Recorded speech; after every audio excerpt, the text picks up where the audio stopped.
Hi hello, இன்றைக்கி நம்ம சாம்பார் தாங்க பார்க்க போகிறோம். அரைச்சி விட்ட சாம்பார். இந்த மாதிரி ஒரு வாட்டி வச்சு பாருங்கள், செம்ம டேஸ்ட்டாக இருக்குங்க. எப்படி செய்யலான்னு பார்க்கலாங்களா? வாங்க. 150 துவரம்பருப்பு எடுத்து நல்லா க்ளீன் பண்ணிவிட்டு குக்கரில் சேர்த்துக்கலாம். இந்த பருப்பை நான் ஒரு 1/2 hour ஊற வச்சு எடுத்துருக்கேங்க. நீங்கள் அப்படியே கூட எடுத்துக்கலாம். இது கூட ஒரு 2 வெங்காயம் சின்ன சின்னதாக கட் பண்ணி போட்டிருக்கேன். 2 தக்காளி அதையும் சேர்த்துக்கலாம். ஒரு முழு பூண்டு எடுத்து தோல் நீக்கி சேர்த்துருக்கேன், அதையும் சேர்த்துக்கலாம். மஞ்சத்தூள் 1/2 ஸ்பூன் சேர்த்துக்கலாம். பெருங்காயத்தூள் 1 ஸ்பூன் சேர்த்துக்கலாம். எல்லாத்தையும் சேர்த்துட்டு கலந்துட்டு தண்ணி ஊற்றிக்கலாம். தண்ணி நல்லா மூழ்கிற அளவு ஊற்றி எடுத்துக்கலாம். இது ஒரு 5 விசில் நம்ம விட்டு எடுத்துக்கலாம். இது குக் ஆகிற டைமில் நம்ம மசாலா அரைக்கிறதுக்கு வறுத்து எடுத்துக்கலாம். ஒரு பேன் நல்லா சூடு பண்ணிக்கிறேன். 1 ஸ்பூன் உளுத்தம்பருப்பு சேர்த்துக்கிறேன். 1 ஸ்பூன் கடலைப்பருப்பு சேர்த்துக்கலாம். 1/2 ஸ்பூன் மிளகு சேர்த்துக்கிறேன். சீரகம் 1/4 ஸ்பூன் சேர்த்துக்கலாம். வெந்தயம் 1/4 ஸ்பூன் சேர்த்துக்கலாம். தனியா 1/2 ஸ்பூன் சேர்த்துக்கலாம். எல்லாத்தையும் சேர்த்துட்டு நல்லா கொஞ்சம் மிக்ஸ் பண்ணி விட்டுருங்க.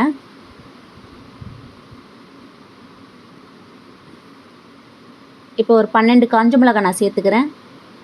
உங்களுக்கு காரத்துக்கு ஏற்ற மாதிரி கூடவோ குறைச்சலும் நீங்கள் சேர்த்துக்கலாம். நம்ம மிளகாத்தூள் யூஸ் பண்ண போகிறது இல்லைங்க, இந்த மிளகா மட்டும்தான், காஞ்ச மிளகாய் மட்டும்தான். அதனால் நீங்கள் பார்த்து செக் பண்ணி போட்டுக்கோங்க. இது வறுத்ததுக்கப்புறமா தேங்காய் 1/4 கப் சேர்த்துக்கலாம். தேங்காய் நல்லா ட்ரை ஆகிற வரையும் நம்ம நல்லா வறுத்து எடுத்துக்கலாம்.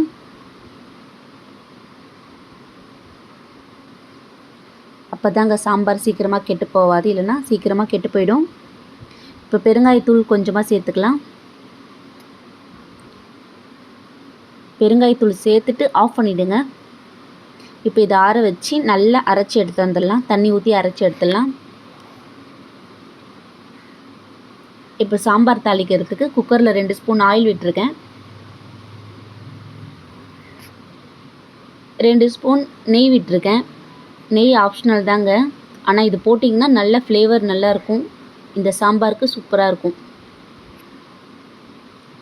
சேர்த்துட்டு நல்லா காஞ்சதுக்கப்புறமா 1 ஸ்பூன் கடுகு, 1/4 ஸ்பூன் சீரகம், 1/4 ஸ்பூன் வெந்தயம் போட்டுக்கிறேன். இதெல்லாம் பொரியிற வரையும் நம்ம கொஞ்சம் நேரம் வெயிட் பண்ணிக்கலாம்.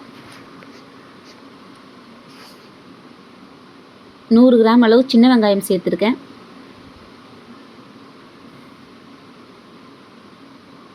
சின்ன வெங்காயத்துக்கு பதில் நீங்கள் பெரிய வெங்காயம் கூட சேர்த்துக்கலாங்க.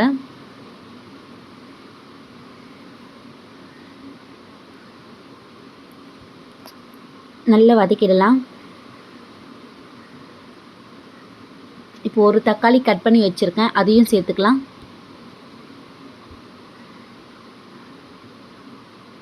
சேர்த்துட்டு நல்லா வதக்கி விட்டுருக்கோங்க.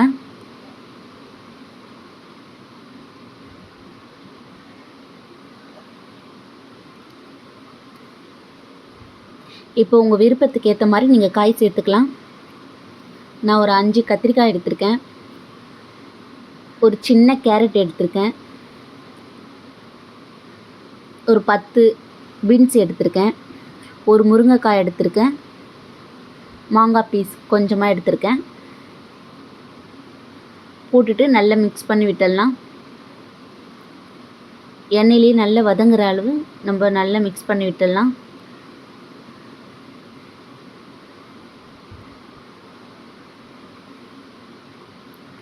நல்லா கலந்து விட்டுக்கோங்க.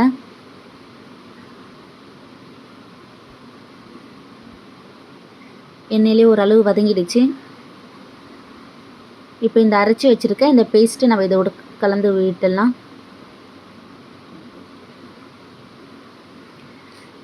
இது சேர்த்து நல்லா கலந்து விட்டுக்கோங்க. காய்கறி எல்லாம் மசாலா கூட சேர்ற வரையும் நம்ம நல்லா மிக்ஸ் பண்ணி விட்டுக்கலாம். எல்லாம் ஒன்று போல் வந்துடுச்சு. இப்போ தேவையான அளவு தண்ணி சேர்த்துக்கலாம்.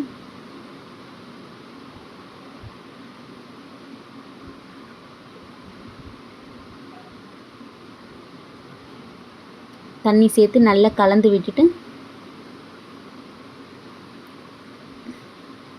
தேவையான அளவு உப்பு சேர்த்து ஒரு மூடி போட்டு நம்ம வேக வச்சு எடுத்துக்கலாம். ஒரு 15 மினிட்ஸ் நல்ல மூடி போட்டு வேக வச்சு எடுத்துக்கோங்க. காய் ஓரளவு வெந்துடுச்சு.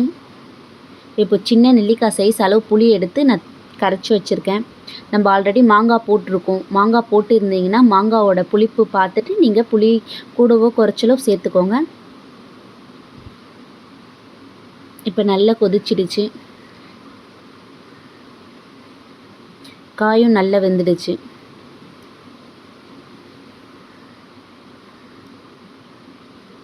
இப்போ நம்ம பருப்பு சேர்த்துடலாம்.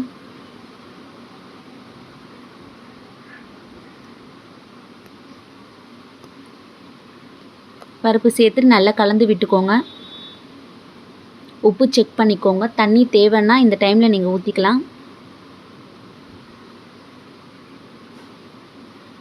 நல்ல சூப்பரான டேஸ்ட்டாக இருக்குங்க. நிஜமாலே சூப்பராக இருக்கும்.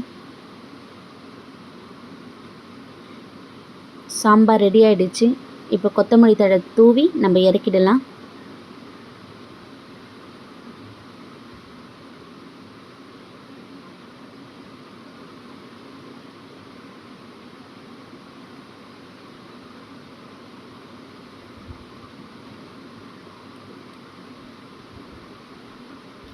நீங்களும் ட்ரை பண்ணி பாருங்கள். எப்படி இருந்ததுன்னு கமெண்ட் பண்ணுங்கள். மறக்காமல் நம்ம சேனலை சப்ஸ்கிரைப் பண்ணிக்கோங்க. கூடவே இருக்கிற பெல் பட்டனையும் கிளிக் பண்ணிக்கோங்க.